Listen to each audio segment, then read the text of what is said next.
आइए जानते हैं अहोई अष्टमी व्रत कथा के बारे में। अहोई अष्टमी व्रत कथा। एक समय एक नगर में एक साहूकार रहता था। उसका भरा पूरा परिवार था।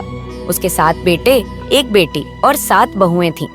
दीपावली से कुछ दिन पहले उसकी बेटी अपनी भाभीओं संग घर की लिपाई के लिए जंगल से साफ मिट्टी लेने गई। जंगल में मिट्टी निकालते वक्त खुरपी से एक स्याहू का बच्चा मर गया। इस घटना से दुखी होकर स्याहू की माता ने साहूकार की बेटी को कभी भी मां न बनने का श्राप दे दिया। उस श्राप के प्रभाव से साहूकार की बेटी का कोख बंध गया। श्राप से साहूकार की बेटी दुखी हो गई। उसने भाभीओं से कहा कि उनमें से कोई भी एक भाभी अपनी कोख बांध ले।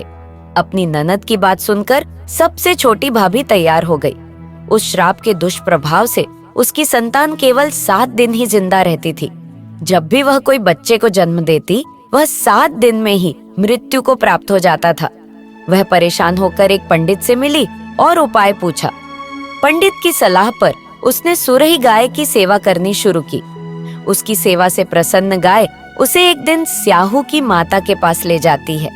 रास्ते में गरुड़ पक्षी के बच्चे को सांप मारने वाली होता है, लेकिन साहूकार की छोटी बहू सांप को मारकर गरुड़ पक्षी के बच्चे को जीवन दान देती है। तब तक उस गरुड़ पक्षी की माँ आ जाती है। वह पूरी घटना सुनने के बाद उससे प्रभावित होती है और उसे स्याहू की माता के पास ले जाती है। स्याहू की माता जब साहूकार की छोटी बहू की परोपकार और सेवा भाव की बातें सुनती है तो प्रसन्न होती है। फिर उसे 7 संतान की माता होने का आशीर्वाद देती है। आशीर्वाद के प्रभाव से साहूकार की छोटी बहू को 7 बेटे होते हैं, जिससे उसकी 7 बहुएं होती हैं। उसका परिवार बड़ा और भरा पूरा होता है। वह सुखी जीवन व्यतीत करती है। अहोई माता की पूजा करने बाद अहोई अष्टमी व्रत कथा अवश्य सुनना चाहिए।